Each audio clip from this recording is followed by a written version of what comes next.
대박집은 물론 작은 식당도 손님을 끌어당기는 메뉴 한 개씩은 갖고 시작합니다. 그것이 창업 시 통할지는 뚜껑을 열어봐야 알 수 있습니다. 오픈 후 장사가 잘 되면 요즘 말로 시그니처 메뉴가 되는데 그 지역 손님들의 니즈를 가장 잘 파악하고 공략한 음식이라고 할 수 있을 것입니다. 집에서는 어떤가요? 식구들이 자주 해달라는 음식이 곧 그 집의 시그니처가 됩니다. 그래서 과거에는 음식 솜씨가 좋은 주부들에게 식당 해보라는 권유가 흔했습니다. 만들 때마다 훌륭한 맛으로 가족들에게 사랑받았다면 오픈 후 손님들에도 비슷한 반응이었을 것입니다. 요즘은 이러한 주먹구구식 음식점 창업은 많이 없어졌습니다. 대신 프랜차이즈 창업이나 기술교육 커피, 레시피 전수 창업이 많아졌습니다. 어떤 레시피라도 구하려고 하면 뭐든 구할 수 있는 SNS 세상이기도 해서 맛의 깊이와는 상관없이 청년들의 식당, 카페 창업이 많아진 것도 사실입니다. 혹시 식당이 나를 끌어당기는 경험을 해보셨나요? 저는 여러 번 있는데 최근 경험한 것을 공유해 보겠습니다. 수영 팔도시장에 돼지국밥집이 있습니다.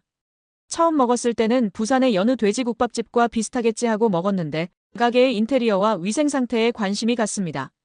손님이 음식을 먹는 시스템이야 거기서 거기지만 여자분들이 혼자 오셔서 먹는 모습, 깨끗한 테이블, 친절한 사장님은 다른 돼지국밥집과 달라 보였습니다. 그런데 놀라운 점은 제가 돼지국밥을 먹으러 가자고 아내에게 먼저 이야기했다는 것입니다. 처음이었습니다. 수영 팔도시장의 돈당 돼지국밥의 맛에 고개를 끄덕이게 된 것은 세 번째인가부터였습니다. 왜 맛있다고 느끼지? 약간 기름지면서 잡내 없는 국물과 고기, 부산 돼지국밥과 특별히 다르다고 느끼지 않았습니다. 사실 저는 지금까지 잡내 때문에 돼지국밥을 먹으러 가자는 말을 하지 않았습니다. 그것 하나만으로도 돈당은 합격점인데 이것 말고도 뭔가 다른 점이 있었습니다. 메뉴판에서 그 힌트를 얻을 수 있었는데요. 마늘국밥이었습니다. 저는 마늘국밥을 먹지 않았지만 그 밑에 작은 글씨로 설명이 되어 있었습니다. 삼계탕. 마늘 으깬 것을 충분히 넣으면 삼계탕 맛도 난다는 뜻일 것입니다. 돼지국밥에서 삼계탕 맛이 날 수도 있다는 것이죠. 한 음식에서 두 가지 음식 맛을 낼 수 있다면 저도 그러고 싶습니다. 엄청난 일 아닌가요? 손님들은 복잡한 맛을 원하지만 그것을 돼지국밥으로 한정하면 별로 기술을 부릴 것이 없습니다. 그런데 돈당처럼 마늘을 첨가해서 삼계탕 맛으로도 변신할 수 있다면 복날에도 잘 팔리는 돼지국밥이라는 포지션도 차지할 수 있을 것입니다. 어디서 많이 먹어본 맛인데 이러한 사례로 대박집이 된 곳은 많습니다.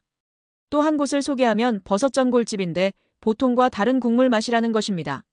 예를 들면 매콤한 생선 매운탕 맛이 났을 수도 있고 나주곰탕 맛을 낼 수 있습니다. TV에도 출연했던 곳으로 이러한 식당들의 공통점은 손님들이 어디선가 먹어봤는데 라는 말들을 많이 합니다.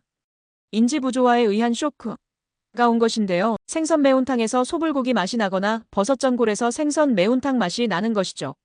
남들과 같은 버섯전골 메뉴지만 국물 맛은 다른 음식으로 제공되는 것으로 메뉴 선정 시 완벽히 의도된 것은 아닐지라도 더 맛있게 만들려고 하는 주인의 노력이었을 것입니다. 손님들은 자꾸 어디서 먹어본 맛인데 갸웃거리게 되며 손은 음식을 먹지만 머릿속은 계속해서 기억을 찾게 만듭니다. 자연스럽게 그 집 음식에 대한 기억이 쌓이게 됩니다. 이러한 기억은 다른 사람들과의 대화거리로 활용되며 식당으로서는 강점이 될 수 있습니다. 식당 창업과 손님을 끌어당기는 메뉴를 선정하는 법은 동시에 이루어지면 좋습니다. 쇼핑센터 속의 식당가를 예로 들면 메뉴 선정 시 오피스, 데이트, 가족들 층의 손님들을 향한 선정이어야 합니다. 어려운 메뉴이거나 가족 전체의 만족도보다 일정 세대의 호응도만 있다면 또 아니게 됩니다. 쇼핑센터에 점심을 먹으러 오는 사람들의 니즈를 철저히 분석하고 그에 맞는 메뉴로 승부합니다. 가령 라멘과 우동 두 개를 놓고 봤을 때 저는 우동에 한 표를 던지겠습니다. 우동집에는 새우튀김도 있고 삼각김밥과 유부초밥도 있을 확률이 높습니다. 차가운 면 요리와 뜨거운 것, 맵기를 조절할 수 있으면 더 좋을 것입니다. 그런데 우동집 옆으로 경양식 함박스테이크집이 오픈을 했습니다. 어느 쪽을 더 가고 싶으신가요? 이러한 일들이 동네에서 지역에서 새로운 식당 창업으로 계속해서 일어나는 일입니다. 그렇다면 지역에 맞춘 음식을 꼭 해야 하는가? 물어보신다면 또 그건 아니라고 말씀드리겠습니다. 세트 메뉴로 확장 가능하니 얼마든지 지역의 손님 외에 더 멀리까지 어필할 수 있습니다. 다음 포스팅은 위치의 약점을 갖고 있는 가게를 성공시킬 수 있는 세트 메뉴에 대한 이야기를 나눠보겠습니다. 기다려주세요. 감사합니다.